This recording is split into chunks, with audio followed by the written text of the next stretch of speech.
little warm out today. So thanks to everybody who is here and as well as joined remotely. Definitely appreciate your participation. Feel free to, if you have questions, jump in the chat. We want to make this as interactive as we can. And there will be a survey at the end to be able to get sent out for follow up with either Randy or myself. I want to kind of hand it off to Randy here. He's our QuickBooks expert, and that's why you guys are here. So thanks for again joining in. Good afternoon. This is a strange environment. I can't see anybody other than the few that are here. What we want to do right now is want to just real quickly, because we've lost some of the time here. We'd like to there's a few slides here I just want to go through to try and give you an idea a little bit about QuickBooks, and then we'll move on to a demo so that we get a little more information on that. So what we're about here is just a little bit about me. I've been a pro advisor, certified on QuickBooks, and I've had my own businesses, still do. I'm a realtor and a business consultant, and I was in IT for 28 years. So QuickBooks is one of those things I used as in the business world that I lived in and still do live in. So that's very familiar to me. QuickBooks, in the world of QuickBooks, in the world of business, it's important to have a tool that will give you all of the information you're looking for to run your business. Okay, so we want to gather the data and we want to make sure that we're doing our business well. Well, there's a couple of reasons why businesses tend to fail, and one of them is poor financial management, the other was poor books and records. We've seen this historically when people don't really maintain or have a good understanding of what's going on in their business. And a lot of it's done via Excel spreadsheets and whatever else, but using a software package like QuickBooks will help gather that data and give you the details behind what you're trying to accomplish. Okay. The importance of having a good accounting system. We want every business process has an accounting component. Everything you do it goes through the accounting process. We want to get accurate information that has to do with our business and how it's performing and what makes sense within that business. We want to avoid the causes of business failure and legal financial penalties, and they can become pretty drastic. Reasons for choosing QuickBooks: easy to learn and use, manages every aspect of your bookkeeping. Local support. Local support means us. Throw in a little pitch there for us once in a while. So Fiscal Foundations. So with that in mind, we're going to keep moving through this because there's a lot of information here that we don't really need to spend a lot of time on. But QuickBooks handles everything.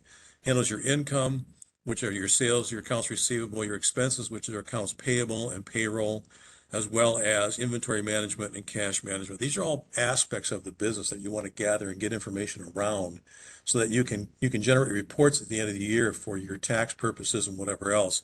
So it tracks all of this information for us. The better the information is inside of it, the better our reporting is going to be. Okay, so that's on the large scale. That's what QuickBooks is going to do for you. A little bit about it. The lists provide that structure, that framework that we're looking for to make QuickBooks to give you the information you're looking for. Forms give us the ability to get the data into the system in a way that makes some sense and do it quickly without having to fool around. Reports give us the ability to measure our return on investment. So that's the basis behind what QuickBooks does for us in this regard. The lists give you a lot of information. I'm not going to go through all this in detail. We lost a lot of time on this. I want to get to the demo more so you get a chance to see it. But the lists give you that structure. Then there are two lists here that are very key. One of them is the chart of accounts. The other is item list. The chart of accounts is the foundation. That's the piece that everything is going to flow through. The chart of accounts handles everything. Okay, so we want to make sure the chart of accounts is set up for the business that we're trying to do. Nonprofits are different than service businesses, which are different than products, which are different than retail, which are different than manufacturing and wholesale.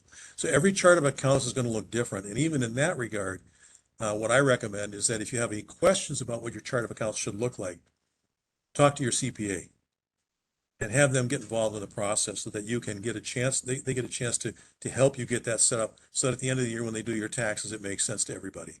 Okay. The rest of this stuff, the customer, vendor, employee, these are just lists that are going to accumulate as we go through this. Your customers are the people you sell to. The vendors are the people you buy from. And then we have some other, of course, employees we know, and then we have some miscellaneous lists that we can enter into this as well. In the world of forms, that's how we get the data into this thing. So they tried to make it easy for us so that we've got in these checks, in these forms, you're going to see them in the handouts that you might have. We have checks, we have credit cards, purchase orders, so on and so forth. So this is how we get the data in there that makes some sense. Okay. And if you look here, we've got, this is an invoice, similar to what an invoice might look like. They can be modified to have different columns and so on and so forth. But the idea here is that this is what you're going to send to your customers to get paid. Okay. In the world of bills, this is what you're going to use to pay your vendors. Again, so we get a chance to make it look like it's easy enough to get the data in and out. You'll see some of this later as we go through this again. This is the write checks, the ability for us to write a check. You can use QuickBooks purely as a checking account, handling a bank account scenario if you want to. It can do that for you. It's a little overkill for that, but it certainly can be used that way. Okay. The reports that we have give us the ability to handle and identify what's going on. And I would suggest to you that if any of you are in business for yourselves, there's two reports that you're going to want to be watching for and looking at on a regular basis are the income statement and a balance sheet.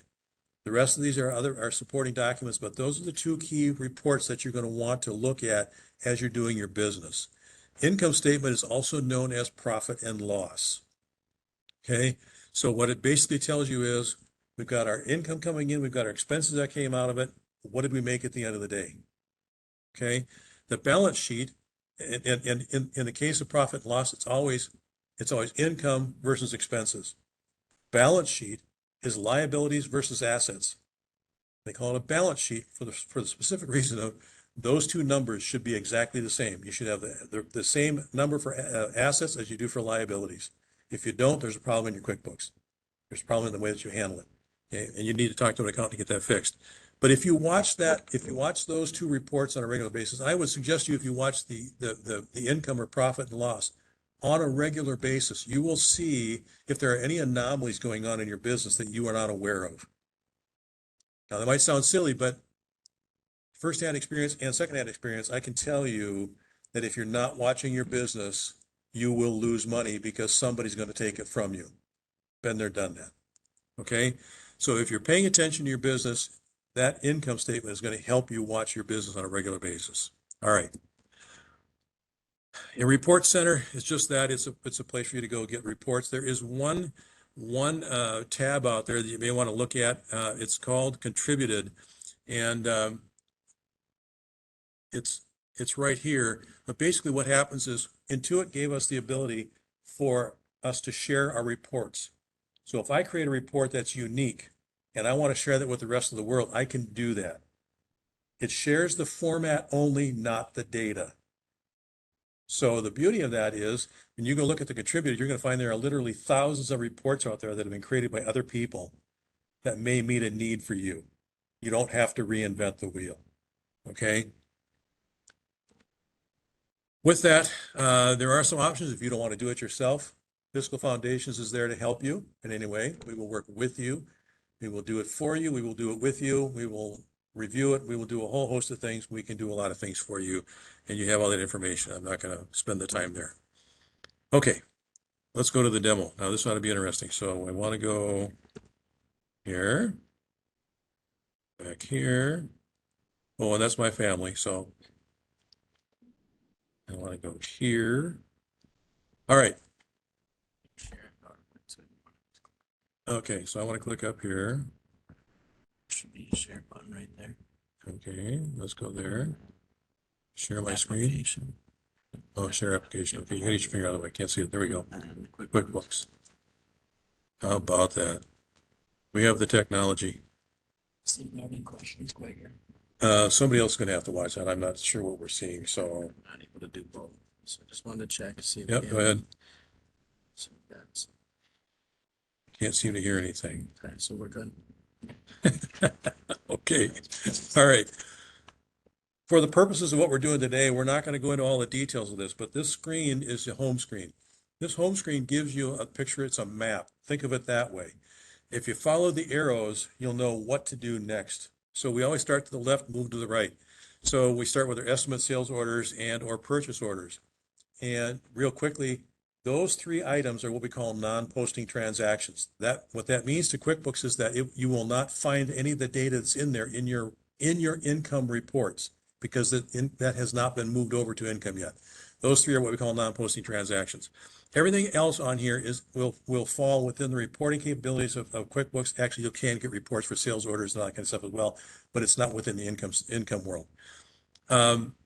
So the rest of this will always fall within your profit and loss and your balance sheets and all that kind of thing. So the rest of this goes that way. So within this world, if you have to deal with inventory, you will have purchase orders, receive inventory, and enter bills and payments. Okay, you will do all that. If you don't have any inventory, if you're doing a service only, you don't need this piece of it. But what we're going to focus on right now is this area right here: create invoices, receive payments, record deposits, pay bill or enter bills and pay bills. That's what we're going to look at. All the rest of this is supporting information, how we can get things in and do other things that are outside of this.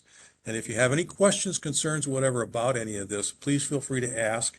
And I will tell you that if you have any questions about QuickBooks and you have anything that you want to discuss with me, feel free to call me. And what I have is, the way I do this is if I answer your question within 15 minutes, you don't get billed. But after 15 minutes, the clock starts to tick. We charge $150 an hour for our time. So dispense with the niceties and just get right to the point, and we'll handle that. I do want to mention QuickBooks right now. Intuit is in a real big push to do everything in the QuickBooks Online format. I'm sure many of you have been approached or feel like you want to use QuickBooks Online. That's perfectly fine. Understand that QuickBooks Online is a work in progress, and it's all browser based. They don't have the flexibility to make a lot of changes to things in there. You have to live within the world of the browser, and you have to live within the world of the database that's behind that browser, which Intuit maintains. That's fine. Just understand that. What you're going to see here, this is the desktop version. The desktop version is much more robust and has the ability that we can make a lot of changes to it. We can do a lot of things with it that we cannot do within the world of online. That being said, I will tell you, and all the people that I talk to in the world of pro advisors and other people, online is good for service-based business, and it works nicely because you can get to it from anywhere because it's online. There are 4 versions of online, and I don't remember what they all include right now, but if you go out and look at it, they will tell you. But it doesn't get cheap. If you end up with the high end of that, I think it's like $70 a month or whatever it is for QuickBooks Online, the advanced version of whatever that is. And again, it doesn't do well for retail and it doesn't do well for inventory. So just keep those things in mind. If you have questions about whether you should go with online or desktop, please call. We can walk through whether it works for you or doesn't work for you so you don't get into it and realize this isn't what you want to do. On either side of that fence, you may not want the desktop and you may want the online. Just understand that there are big differences between the two. Now, when I say it's a work in progress, Intuit is putting a ton of time and resources into getting the online versions to run and be much more robust than they currently are. So things will change on you on a daily, can be on a daily basis as they make changes to their online product. Okay, so it's not quite as controlled as it is within the world of the desktop. Okay, my preference is simply I like the desktop version, but that's what I grew up with, so it's easy enough for me. Okay, that being said, also one other thing, and it may not mean a lot to many of you at this point in time, but the new version 22 moving forward in the world of Intuit and QuickBooks is now 64-bit. Prior to that, it was 32-bit only. That doesn't necessarily mean a lot to a lot of people, but it can have an effect on how different things will interact with it because 64-bit versus 32-bit within the world of hardware, software can make a difference. Okay, so understand that. No, online is pure browser based. It has nothing to do with it. The desktop alone, they switched over to 64-bit, and we've seen some issues that have happened with server-based scenarios, but we get around all that. So just understand that newer version has gone that way, and they're going to continue to move down that path. It gives them the flexibility of having a database that's a little more efficient. and it tends to be a little faster than it used to be because it has that. Now it's utilizing the hardware and the software along with it to get what it needs to get. In the process of doing that, it makes it more resource hungry. It's my recommendation that any PC you're going to run QuickBooks on should have no less than 16 gig of memory in it, but preferred 24 or 32. Okay, and you'll find that that will make a difference. Okay, with all of that, everything that we do here lives off of, like I said, the chart of accounts and the item list. So the chart of accounts is very key. So when we go to lists and we go to chart of accounts, and if you're a keyboard person, you'll find there are keyboard shortcuts to all this. Like here it says Control A on the right-hand side. If I do a Control A, that will bring up my chart of accounts. I don't have to use the key. I don't have to use the mouse if I don't want to. So you're going to find there are keyboard shortcuts throughout here. You can also just go out and Google QuickBooks keyboard shortcuts and it will give you all that. Okay, so we look at the chart of accounts. The chart of accounts for every business is going to be different. Now, many businesses like to use the account numbers, and the reason they used to do that was because the account number indicated what type of account this was. If you look over on the right-hand side, we've got type. So we've got bank account, we've got current assets, we've got accounts receivable, fixed assets, so on and so forth. Those different account types were identified by the first number in the accounting system. 1, 2, 3, 4, 5, 6, 7 would identify the account type. Okay. If your accountant wants those, they are available. They are in the system. I can turn the account numbers on within QuickBooks. And now I have my account numbers. If I turn them off, they don't go away. They don't delete out or anything. They stay there. We don't need them. And one of the reasons we don't need them is because we do have the type, we designate the type that we use for the account type we want to create and use. So we don't need the numbers. Now, one other thing that's going to be your friend in the world of QuickBooks is the edit preferences. Edit preferences gives you the ability to modify things within QuickBooks, either for your own personal login, which is under the tab My Preferences, or for everybody that's logged into the business and you want them to have the same things throughout the company world. So that would be under the company preferences. That's where we can change things that would modify the entire set of QuickBooks for whatever's going on. Okay. Edit preferences gives us the ability to modify a lot of these things in here and set up defaults and so on and so forth. That's why I say edit preferences is going to be a friend to you. The other thing that's a friend to you is the escape key. Any window you open, when you hit the escape key, it will close that window and it may ask you some questions. Okay. I made changes. Do I wish to save them? Yeah, go ahead and save them. What's good with me? Good for me. So QuickBooks has a lot of pop-ups that happen. And my suggestion is that as those pop-ups happen, leave them there. You have the ability to turn them off as they come up, but leave them there until you don't need them anymore. Because a lot of times what happens is you turn them off, things happen, and you're, wait a minute, what just happened? I didn't get it. So, at any rate, with that, again, we have our types in here, and in this case, we've got all these assets on here. Down here, we have equity, we have income, we have cost of goods sold, we have our expenses, and then we've got some other income and non-posting transactions. So, the chart of accounts, everything that you do will move through the chart of accounts because all accounting systems are a double entry system. You credit one account, you debit another. You debit another account, you credit another one. And that happens behind the scenes. And QuickBooks does all that for you. You don't have to worry about that. But that's why the accounting is key to what's going on here.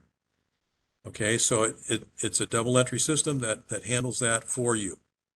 So the accounting piece of this, the account chart of accounts is very key. The other one that's going to be a real key for you is going to be your lists. Your lists, your item list is going to be the other key one. These are the things that you sell, whether they be services, whether they be items in inventory, whether they be non-inventory, assemblies, whatever. These are the items that you sell. These are the items that are going to be used on your invoices. They're going to be used on everything that you're doing in there. So everything rolls through the chart of accounts, and this rolls through the chart of accounts. So these are the key things that you want to get set up in the right fashion. Okay, and that helps get the data through the system in a way that makes sense. Okay, so and even if you have sales tax, You'll have sales tax items in here as well. The adding of an item in here is not that difficult. We can say, I want to go out an item, I want to add a new item, and then it brings up a new one. And these are the types of items that we have available to us. We have service, inventory part, inventory assembly, non-inventory part, other charge. That could be like freight. We've got subtotals, groups, discounts, and payments. So we've got these different types of things that we can put in here as things that we are going to charge for at any given point. Okay? So that's a very key part of what we're dealing with here at these lists, and those two. I mentioned real quickly, I mentioned the reporting, the return on the investment. Let's real quickly take a look at the reporting capabilities here. We have the company and financial. This is where you're going to go to get your profit and loss. And you'll notice it does not say income statement here. It says profit and loss.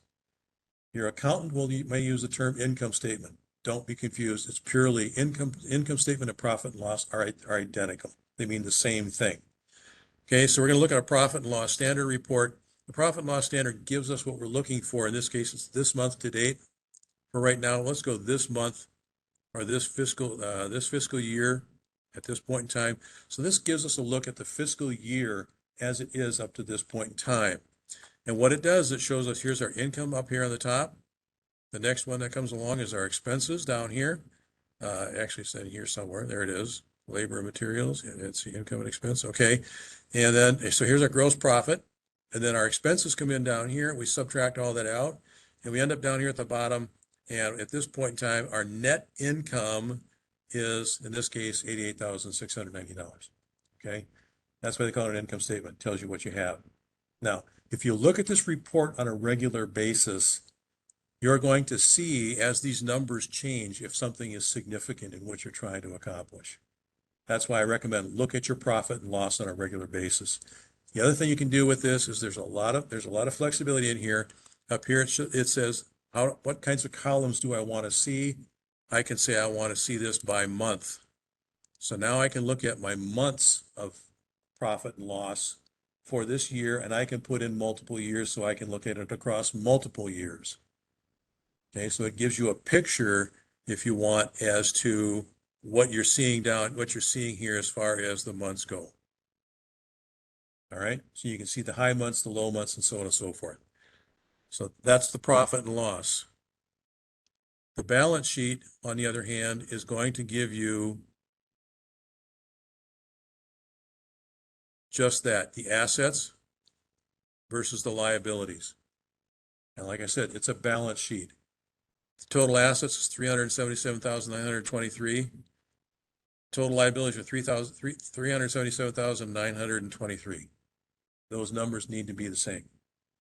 Okay, it's a rare occasion, but it does happen when they are not. That's when you need to have an accountant look at it and figure out where the problem is, what's going on. So these are assets and liabilities. If your business doesn't have a lot of assets and liabilities, it's not a big deal, but there are some that have a lot of assets and liabilities. They need to pay attention to this. Okay, so that's what this is as well. All right, in the working of this, typically what happens is we would create estimates and or sales orders and or purchase orders to get the process started. So an estimate or a sales order can be converted to an invoice. That invoice then goes out to the customers. So as we look at invoicing, in the world of invoicing, we just click on that one. We can get there a lot of different ways. I can click on the home page, I can click on create invoices.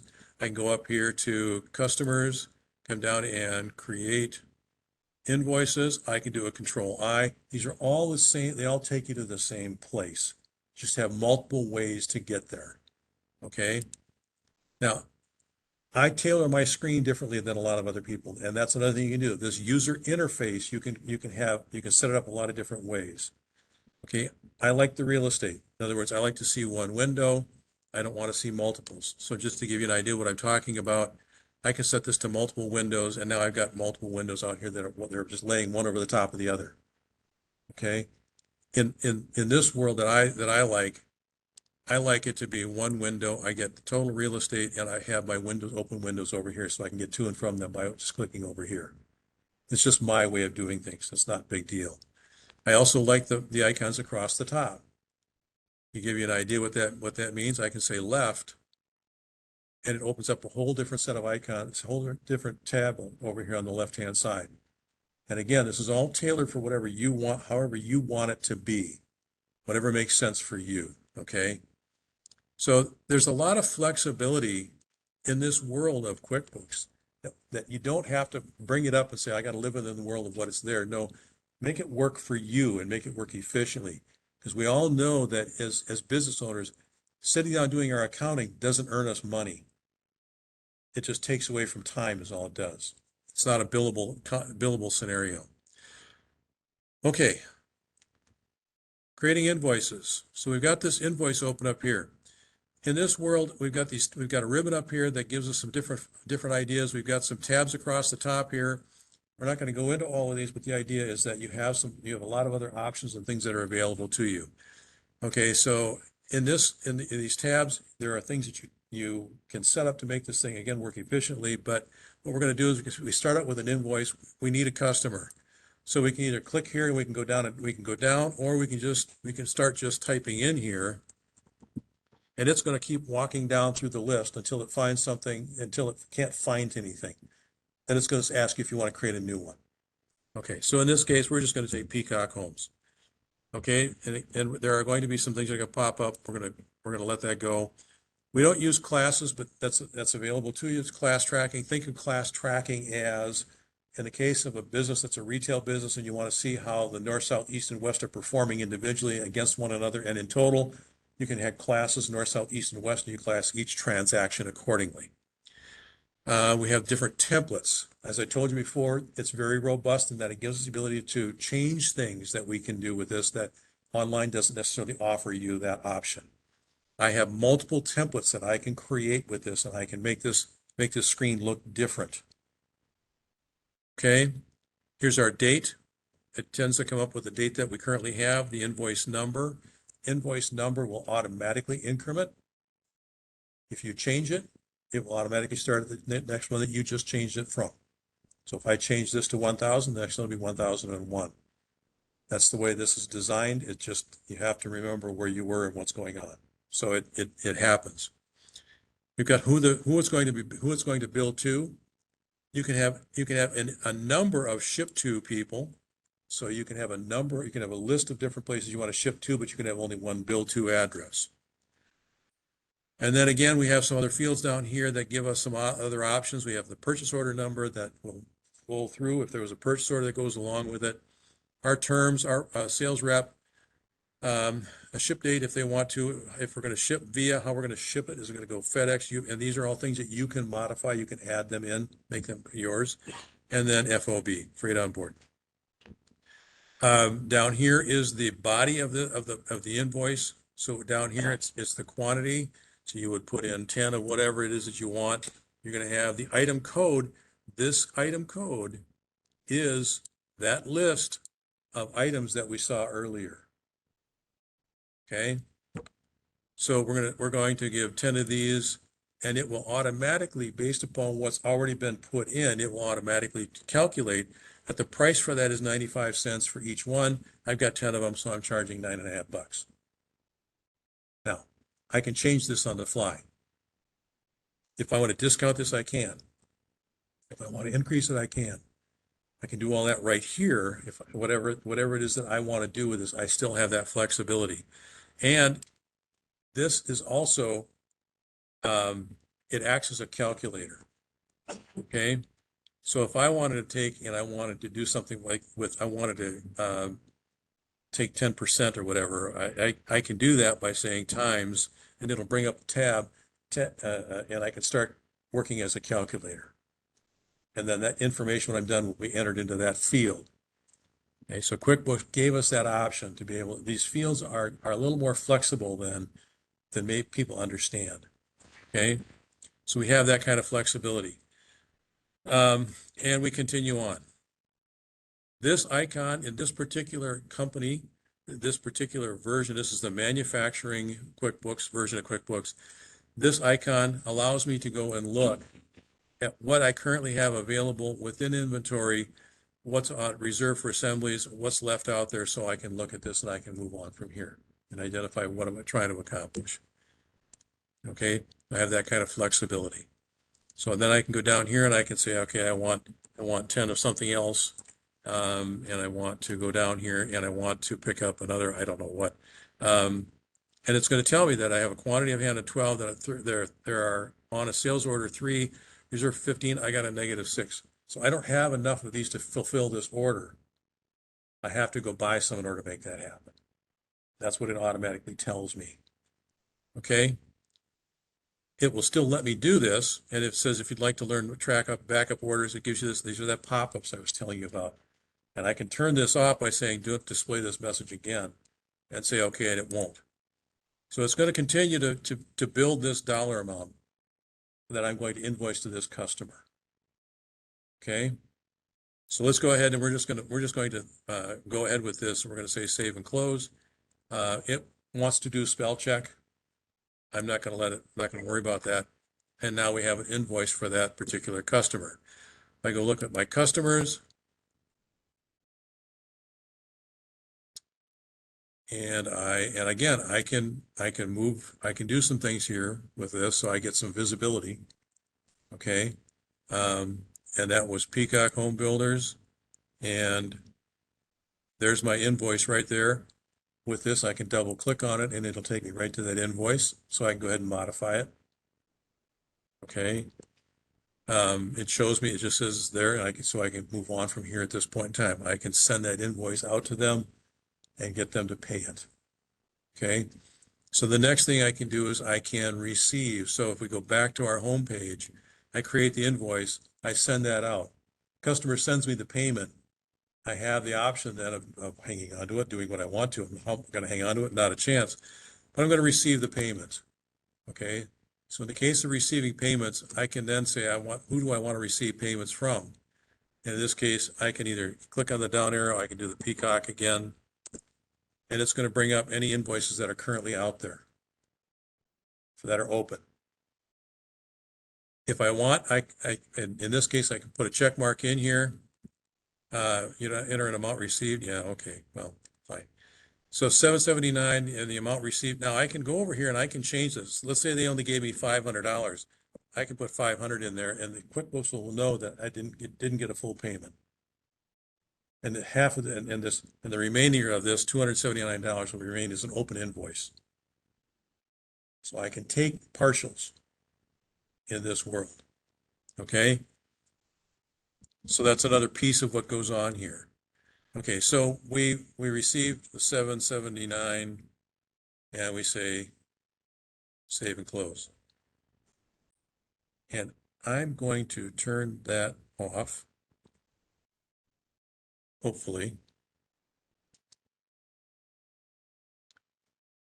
I probably shouldn't, should I? Yeah.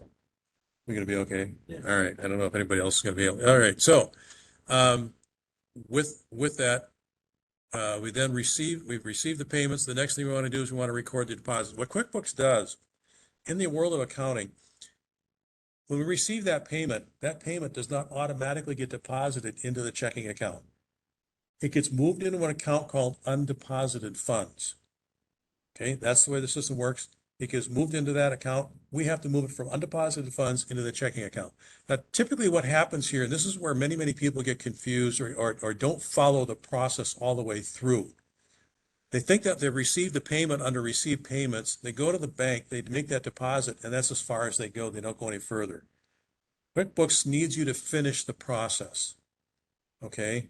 So then what happens is we have to go over and receive the payments. So we click over here on receive payments. And we've got these payments that are sitting out here that we want to receive. We can take them individually. We can do them on a given date. However we want to do that, it's entirely up to us. Okay. We can say select all. It'll select them all. And we can deposit them all at one time. We can take and we can say, oh, we only want this one for right now, the 779. I'm going to say okay to that. And it's going to move it over here into this screen. At this point in time, it's going to deposit to the savings account. If that's not where I want it to go, I can change that. I can also set this default to be whatever I want it to be. So again, I can click on this. I can say I want that to go to the company checking account. All right, the date that is being deposited, and there's a memo here that says deposit. I've got down here, it's being received from Peacock Homes, and there's that from account undeposited funds. That's normal. So we're taking it out of undeposited funds and we're putting it into this company checking account. All right, we can add memos here if we want to. You can add the check number if you want. It's a check, class, amount, so on and so forth. In this case, we can move on. One of the things that you can do here is you can print a deposit slip or a deposit summary. I do this all the time. I'm the treasurer for our HOA. So I do this, and what I do is I print the summary. So I have printed deposit summary slip. What that does is it brings it up and it gives you the ability to, and I take this because it has all of the checks on it and the total amount, and I take that to the bank with a deposit slip, hand it to them, so I don't have to write all those deposits and everything down on a slip, and I have that full accounting in here. Okay, so that's what this gives you the ability to do. The other thing is you can, and some banks don't honor this, but there is a deposit slip. If you look at that, you're going to see that it will look just like a deposit slip. You've got a top, a half, and a bottom half, and so on and so forth. Just check with your bank, but most banks that I've ever worked with will take this. Yep. So that's an easy function. And the other thing is it's legible. There's never any question as to what was on that. Okay, we're going to save and close. It's going to make this deposit into our account. And now if we go out here and over here on the right-hand side, if we come down here to our company checking account, we go into that,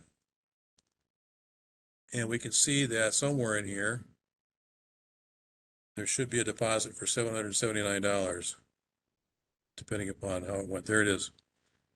And it came out of undeposited funds. That's the flow. You invoice your customer, you receive their payment, and you make the deposit. Now, to make life easy on yourself, whatever you do at the bank, do exactly the same thing in QuickBooks. Whatever you do in QuickBooks, do exactly the same thing at the bank. And what I mean by that is this.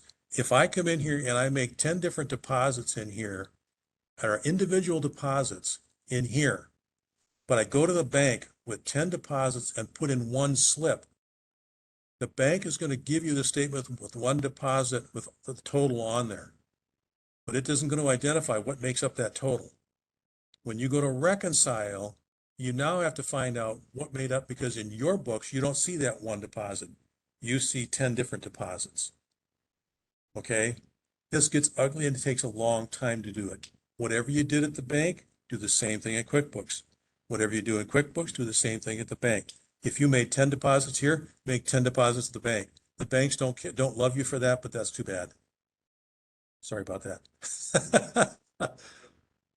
Okay, it just makes life easier for you, because when you go to reconcile, for all intents and purposes, if you do everything right, when you go to reconcile your account, it should take you about 5 minutes to reconcile your account. It should not take you longer than that. If it takes you longer than that, you're probably not doing something right. Okay. And again, accounting is one of those things we don't make money at. It takes away from our lives. And as individual business owners, what I have found is that the majority of time, business owners, as they do their accounts, they do their accounting stuff, they do it after hours, during family time, on weekends when the family is out. They take their work with them, whatever. Don't go down that path. Make this efficient and easy and quick, and just do it and get it and move on through it. Okay. So checking account goes into there. It works nicely. So we create our invoices, receive our payments, record our deposits. The last thing under this scenario would be that you would want to reconcile, and this is where you would reconcile your accounts. And you're going to reconcile all of your bank accounts and all of your credit card accounts. Okay, and this will do that for you. Okay, I don't know what the ending balance is here, so we're just going to throw something in here for right now, just so that we can move on and get a chance to see it. And what you're going to see now is, here's your checks and payments, here's your deposits and credits. You're simply going to go through here and you're going to put check marks next to everything that shows up on your bank statement on both sides. When all is said and done, down here in the lower right-hand corner, the difference should be 0. Anything other than that, and something isn't right. Okay. And over here, what's going to happen is it's going to show you the number of deposits and credits, number of checks and payments. This should line up with your bank. So if they've got 10 deposits and 100 checks, you should see 10 and 100. If you don't, then you know where part of the problem is. Okay. These are just checks and balances for you to look at immediately and see what's going on. Okay. Now, in the event that it doesn't reconcile, you can leave the reconciliation and nothing is going to change. It's not going to blow up on you. We simply say leave the reconciliation and it takes us out. The next time we come back in, what it's going to do is it's going to take us right to where we left off. There's our 1,000. We say continue, and we're right back where we left off. Okay, it's that simple. All right. So that's the income side of things. The expense side of things is our enter bills. Again, these are those forms that we had in there. Here's our bill. Bill is simply who is the vendor that we're paying. We can select that vendor. We give it a date. Now, it's my recommendation that in your reference numbers, if they give you a reference number on the bill or invoice that they sent you, enter that in here. This is another way for you to double check if they should say, well, we sent you this. No, you didn't. Well, yeah, we did. No, you haven't received it. The amount that's there, the bill due date, there's terms and so on and so forth. Down here at the bottom, okay, the bottom of this one is where you're going to track all of those expenses. Okay, so for instance, if my oh, they don't have Home Depot in here, that's fine. Okay.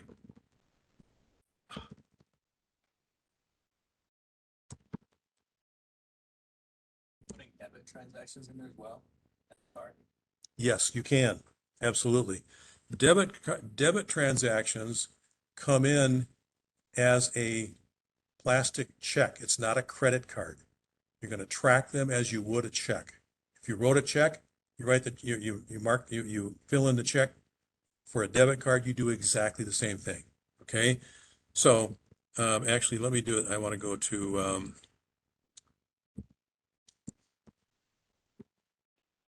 we're going to do office supply store. That works. Okay, so in the office supply store, down here under accounts, you're going to have office supplies. You can have generic office supplies. You can buy different things. So if you buy furniture, you can mark it as furniture. I don't know if they have it in here. We'll find out in a moment. They do not.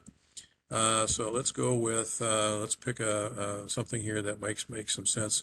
Office equipment. Okay, and under office equipment, the amount that we spent was $500.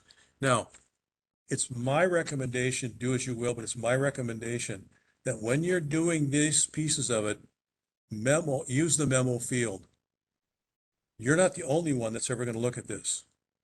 If you were to get audited and somebody said, what office equipment did you buy?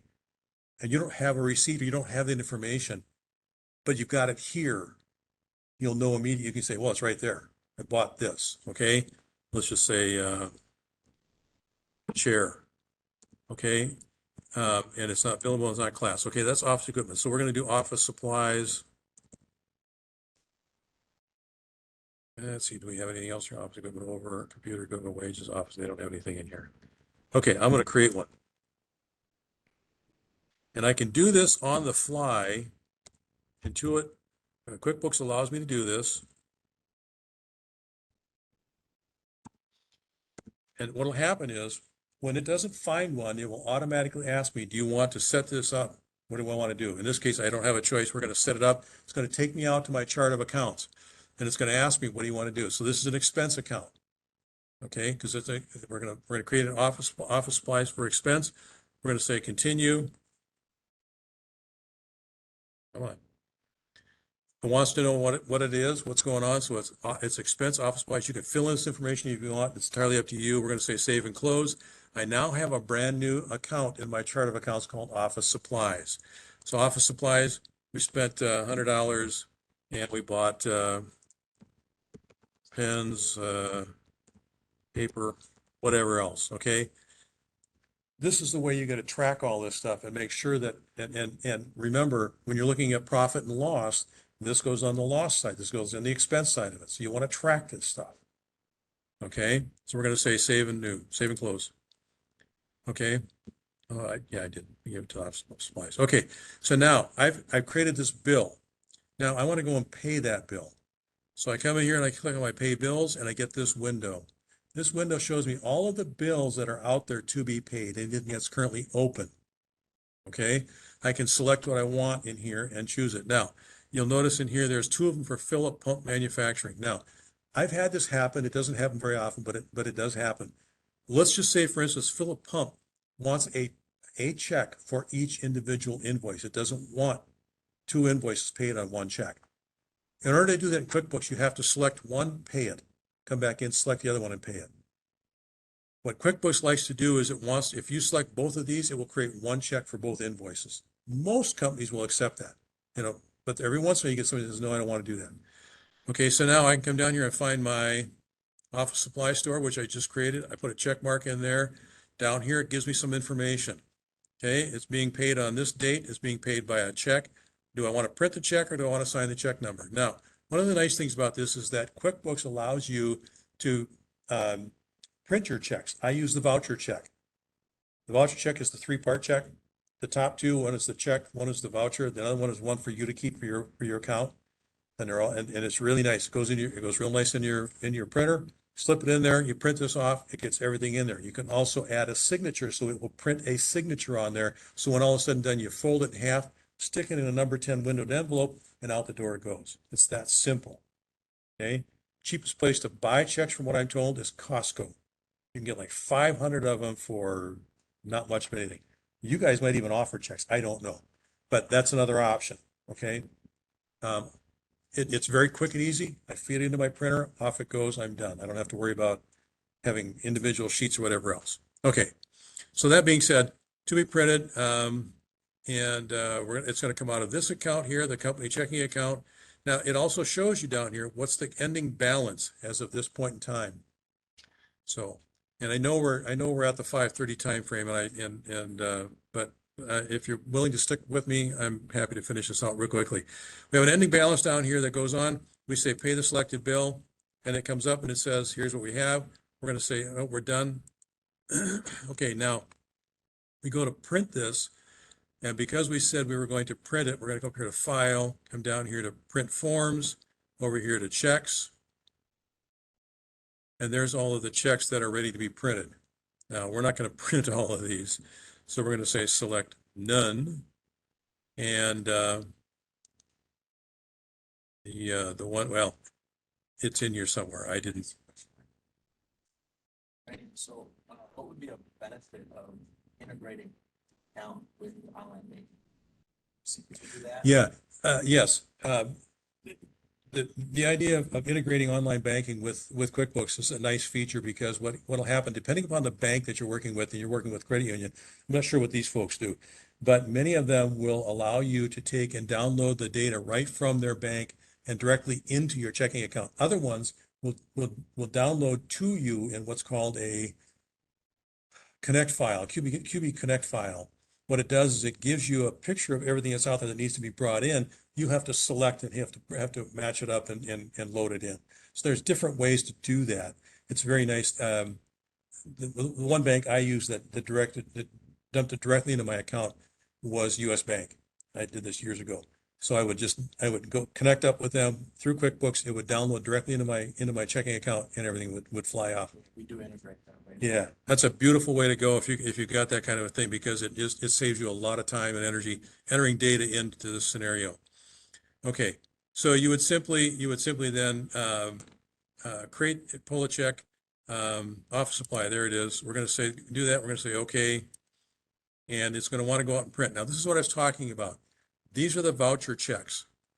This is the one that I use. There is a standard where they have 3 checks on each sheet. You have to try and get it to work in your printer the way you want it to, or the wallet, which gives you the place where you can write the information on the side, and you tear the check out and it just gets. So I use this one. I also print a signature on that. I print a signature image on it so that it signs it for me. I fold it in half, and when you buy the checks, buy the same windowed envelopes they have for them, because when you do that, it will put your address in the return and we'll put their address in the go-to, and you, like I say, it just goes out the door. Put a check, put a stamp on it, and out the door it goes. Okay? So that's the idea behind the printing of the checks, and you can do it multiple ways. So, okay, very quickly in all of this, that covers the majority of the information in this area that we talked about. There are many other features here you talked about. Let's look at the write check for just a moment. In the writing of the checks, this is where you go to write checks. Now, this is a little bit of a misnomer because this is where you go to write a check, enter your debit information for your card, because that debit card is basically a plastic check. Okay, so you would come to this one, and what you would do is in this number field, what I typically do, excuse me, what I typically do is for the number, if I use a debit card, I put in EFT, electronic funds transfer. You can put in debit, you can put anything you want to in there, but for me, that EFT just says this was an electronic funds transfer, as opposed to an actual check with a number to it. Okay, and that way it's easy enough to work with. The paid to the order of is whoever it went to, so on and so forth. Okay, that's where you handle your debit card. Now, with that, down here is your credit card information. This is where you're going to handle your credit cards. Okay, and you can have multiple credit cards. You can have Amex, Discover, Visa, MasterCard, whatever. You can have multiples, and you can have multiples of those. Okay, but you would simply go in here and you would then enter the information in here in that same fashion. If you went to Home Depot and you bought some stuff, you put in Home Depot, and you would put in at the bottom of here again the account information for the expenses the thing that you bought. All right. Now up here you have two things. You have the purchase or the charge, or you have a refund or a credit. So if you took something back and you got a refund, you're going to come back in here, you're going to do a refund and go in here. And this is going to tally a credit card in the chart of accounts. So if we go back to our chart of accounts real quickly, now we should have a credit card, and we do. There's one right there. If we look at that credit card, it looks just like a checking account, but we need to reconcile it as well. The money coming in, the money going out. So we keep track of the credit card information in here. All right. Okay. So credit cards are not the same as debit cards. They have their own issues. The rest of this is all outside the purview of today. It gives you a feeling for what this is, what you can do with these kinds of things. This particular version that I have here is the accountant's version. This has everything in it. So it's a little more robust than what you would purchase out there. But the premier version, there's in the world of desktop, in the world of QuickBooks, you have QuickBooks Online, which has 4 different variations of QuickBooks Online. You have Desktop, which has 3 variations of Desktop for the PC. You have Pro, Premier, and Enterprise. In Enterprise, you have 5 variations of what's in Enterprise. So you have different levels depending upon what you want to accomplish. There's another version out there, it's Mac. You don't hear about it, but it's there. Not a Mac fan. That's being said, it is available, and you can do it on a Mac as well.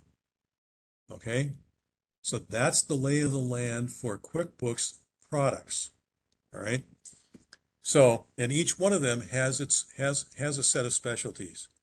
Premier is good for somebody who doesn't have to work real hard with inventory, but they need a little bit of inventory help and managing their business. That's a nice product for that, for the desktop.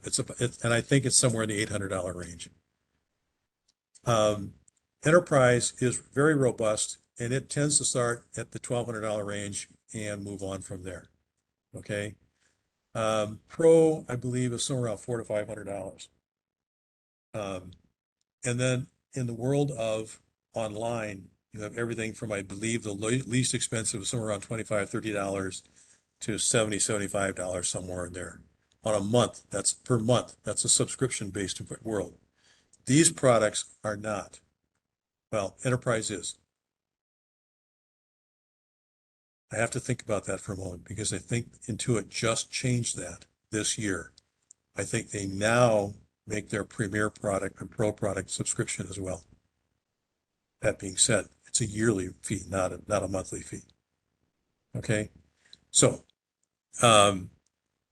depending upon what you need, and if you don't know what you need, my suggestion is talk to somebody. By all means, give us a call. We can talk to you and I'll help you understand what your need is for QuickBooks, so you don't buy the wrong product and then get dismayed over it. If everybody were in this room and I were to ask for a show of hands of who hates QuickBooks, there would be hands that would go up. It doesn't offend me in any way, shape, or form. It's an accounting tool. We don't like accounting as business people, and yet it's the world we live in. And once you get used to it, it's a nice tool. It's a nice product. It works well. Okay. So again, I don't want to keep you longer, but if you have any questions at all, anybody wants to ask questions, I'm here, I'm available. Otherwise, I'm going to turn it back to Josh. Any questions here? And yeah. Auto pay? They're sent out from your bank account, right? See, when you start,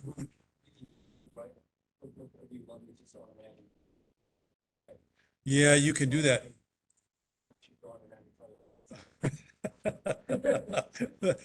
That happens. Yeah, I'd have to look and see what she did. Okay, but that functionality is obviously there. I just haven't used it for a very long time because I don't do that. I do everything online. But and that may be what she's done, is the auto pay in here allows you to say that you want these things to be paid, but what happens is it makes the payment within QuickBooks, but it doesn't write the check and send it out. So what happens is she sets, yeah, but right, more than likely though, what she may have done is set up an auto pay in the bank to automatically pay that check every month. And in QuickBooks, she did the same thing so that it automatically tracks that transaction. So she pays vendor A on the 30th of each month through the bank. The bank cuts a check and sends it out. She does the same thing in QuickBooks. She cuts.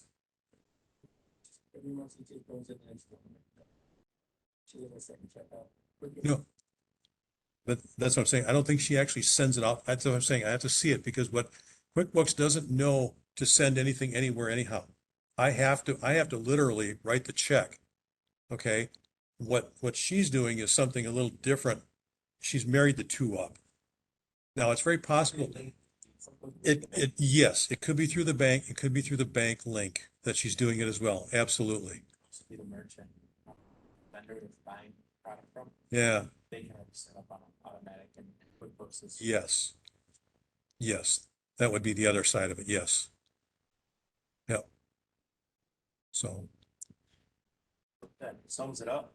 Appreciate you guys' patience in with us this sunny, hot afternoon.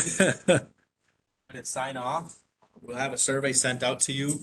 You want me to stop? Signed in remotely. You want me just to say stop? But I appreciate your time. Thanks a lot.